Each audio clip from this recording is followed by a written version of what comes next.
Hello, everyone. Welcome to Talking Logistics, where we have conversations with thought leaders and newsmakers in the supply chain logistics industry. It's my great pleasure to welcome today's program, Matt Anderson, who's Director of Logistics as a Service at BluJay Solutions. And today we're going to talk about how to mitigate additional costs in transportation. Now, last year, many shippers were caught flat-footed when it came to rising transportation costs and capacity constraints. And I think it's safe to say, as we're heading into 2019, that shippers are much more vigilant and much more willing to look for opportunities to save money and control their costs better in transportation this coming year. So where are these opportunities to save costs, and how do you go about realizing them? Well, that's the main focus of today's episode, and it's great to have Matt on the program to share his insights and perspective on the topic. So, Matt, welcome to the program. Thanks for having me on. Appreciate it. So, Matt, we've had many of your colleagues there at BluJay Solutions over the years here on Talking Logistics. I think this is your first time, and always like to find out, as a way to kind of get the program started, how people get involved in this crazy industry that we're in to begin with. So why don't we start there? Why don't you briefly tell us a little bit about your career path, how you got involved in supply chain logistics, and kind of what your current role and responsibilities are there at BluJay Solutions? Sure. So my path was more traditional. I was a business management major at Grand Valley State University here in West Michigan. My advisor at the time was launching the supply chain program at Grand Valley. So I had a lot of one-on-one time with him, kind of helped build that program to an actual supply chain major today, which didn't exist at the time. So more traditional through this, school. I kind of entered college not knowing what I wanted to do in business, but I was attracted to the industry. It's it's fast-paced, it's challenging. Every day is different. So from there, worked with that advisor and got a couple internships in the West Michigan area, and kind of things progressed from there. Got some full-term employment. Been really working the last 12 years in more of a managed services environment. So working on behalf of shippers and really executing day-to-day transportation management for them, and then continuous improvement opportunities, right? So we're digging deep within the supply chain, understanding where there's not only potential cost savings, but cost mitigation, which kind of leads us to where our topic is today. Yeah, no, that's great. I think, today, certainly there are many more, supply chain logistics programs at universities, but, that certainly wasn't the case, Right. Not that long ago. So I think it was great that you were able to, be at the leading edge there with, at your university and partner up with that advisor. So he gave you good advice in terms of which career to go into. Yeah. And the Michigan, West Michigan area, Michigan State's close by, so there's a lot of supply chain, talent and universities that are specializing in that. So it's a good area to be in. Great. Well, let's get into the topic now. I mean, like I said in my opening remarks, I mean, certainly 2018 was a challenging year for shippers from a cost and capacity standpoint. I mean, looking back, at 2018, I mean, what were some of the key lessons learned, and kind of what are you hearing from shippers and maybe even carriers today in terms of, their expectations for 2019? So, I mean, 2018 was the first time in quite a while we really saw transportation spend become, part of earnings calls, part of C-level suite discussions, publications. It became very visible through the entire organization, not just something that kind of happened in the background, and it was just kind of a necessary part, kind of last link of supply chain.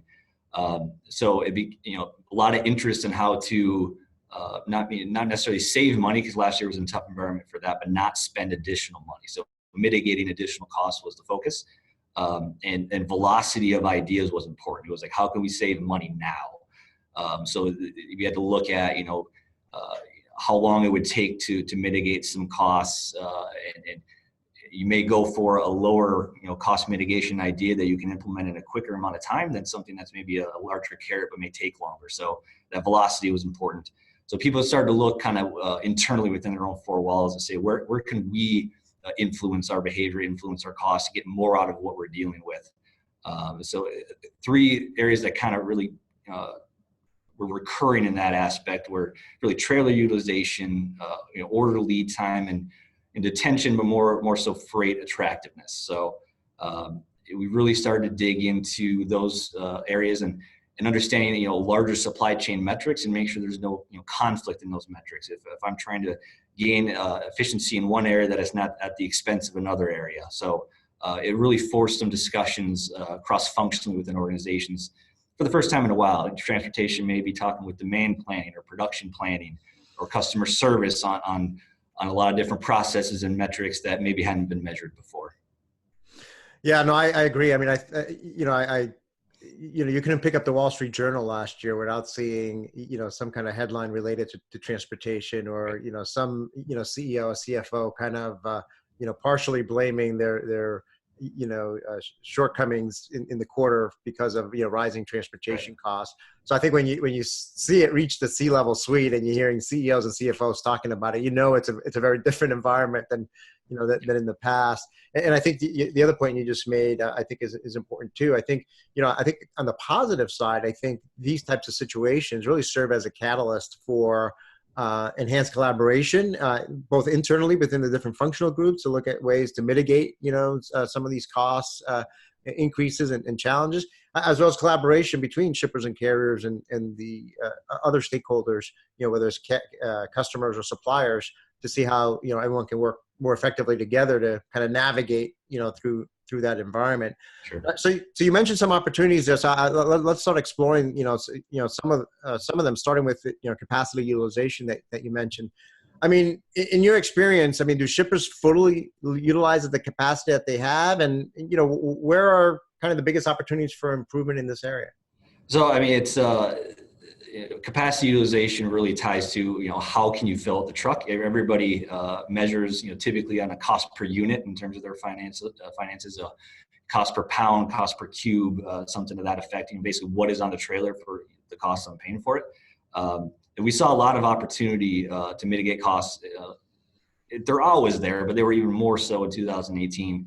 So if you think about generally what are the three types of movement for a typical shipper, there's probably inbound movements from vendors, there's stock transfers between facilities from plant to DC, and there's outbound to customer. So again, looking at velocity, how quickly can we make change and mitigate costs? Those stock transfers, the moves that were fully within the control of that organization was the first place to start. So looking at underutilization there, what that forced was discussions around, if we're not filling out the trailer, why is that? So logically, if you in a market where capacity is at a premium and you need more trucks, why not utilize the trucks that you already have? So it really started to get some internal discussions going and around production planning and demand planning of how we can fill out the trucks, and little things can make a difference. Adding a couple pallets on the back of the stock transfer lane that's going 5 times a day quickly adds up. So we're able to, here at BluJay, working with our shippers, put a cost associated to that and a carrot associated to that, to say, if we make this change, here's some potential benefit out of it. And again, it may not be saving money, but it's just not spending additional money. I love that, because I mean, a lot of times, I think if you just take a step back and you just look at what's currently happening, when times are good, it's easy to overlook these areas of what I would call kind of waste, if you will. Sure. In this case, wasted space. But when things get tight, like I mentioned, that's when you start realizing that, hey, why aren't we filling these trucks, right? And asking those questions and going through the process in terms of saying, hey, what can we change or tweak that will help us, in this case, increase asset utilization or capacity utilization. I mean, one of the things I saw kind of, which is a little bit more from a collaborative standpoint, is just even changing packaging. If you're able to get more product per case, more cases per pallet, and then ultimately more pallets per truck, that effectively increases the amount of product you can move per truckload. So I saw some innovation there as well. And you got to keep close eye on what you're shipping too. If you are shipping heavy loads and you're weighing out a trailer, and you start to ship lighter commodities for whatever reason, you have a production facility that's switching a mix of what they're making, and you're not adjusting to that to now planning based on a cube and not a weight, you can unknowingly be creating some waste within the transportation space, and so that'll add up quickly if you don't catch that. Yeah, no, that's another great example. Whenever there's a tight market, like we had last year, I mean, you always see a lot of discussion around, becoming a shipper of choice or a preferred shipper. And one way to do that is, to keep a carrier's trucks moving, right? Not keep them waiting to load or unload, their trailers at your distribution center or at a consignee location.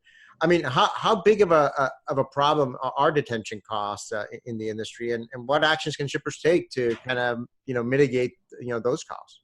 Sure. So it's a big problem, right? I mean, carriers and drivers can be more selective with where they pick up. And in 2018, where we saw that capacity crunch, it gave carriers even more reason to want to load somewhere and not want to load somewhere else based on maybe how long they're waiting. So, and obviously there's the detention cost component of that, which is easily trackable. But there's some of the hidden costs that don't show as easily. What we started to see was an increase in really the secondary market on some of those lanes. So not only are you paying for the detention time, but now you're paying incrementally more above maybe a market rate because you have to go to the spot market, and these locations can sometimes be visible within the carrier and driver space. They know, hey, stay away from this, or if I'm going to go there, I'm going to charge 20% more because I know I'm going to wait. I know I get reimbursed, but maybe it doesn't cover all my costs. So there was hidden costs even within a carrier pricing from a base rate standpoint. So we started to see locations that were rough in that area start to kind of bubble up in terms of our overspend versus market. So things that can be done. I saw more shippers start to look at investing in drop yards if they didn't have those before. Working on drop programs with carriers, even with from an outbound shipper standpoint with their customers. Saying, giving some data around, we can provide better service and all this kind of stuff if we can, get some more consistency of drop equipment at your location, if that's a potential that exists. And really investigating, inbound and outbound kind of, time schedules and your dock schedule. And if there's any efficiencies there to leveling stuff out, looking at when are you preloading some drop equipment, doing that on third shift when maybe that's not a high velocity time for when drivers want to pick up.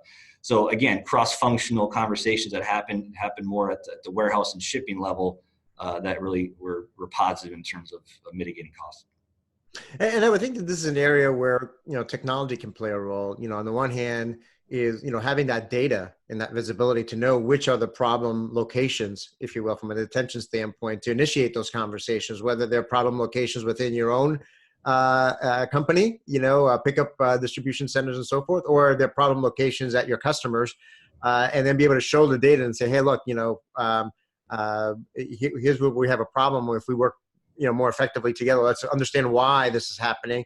And we could provide better service and perhaps even provide better cost.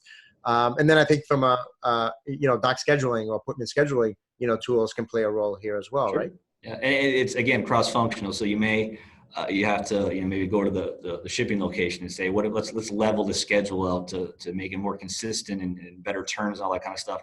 Then you also potentially have to involve another stakeholder group, either customer service or production planning, demand planning. If we're going to change that schedule around, they may, there's some impact there. So again, it's the theme was cross-functional conversations and getting, in terms of my discussions with customers and shippers is, instead of having transportation in the room at a quarterly business review, it was transportation, it was finance, it was warehousing, it was demand planning. We got many more stakeholders involved in that conversation. So, yeah.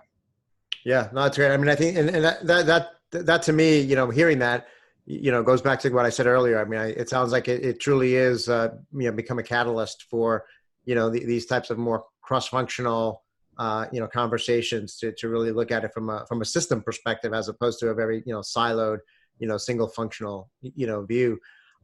You mentioned some things early on in terms of some other ideas or other ways that shippers can find cost savings. I mean, what are some other things that shippers ought to be thinking about that perhaps it's traditionally overlooked? So yeah, order lead time was another area that we found really an increased cost of looking through some general parameters.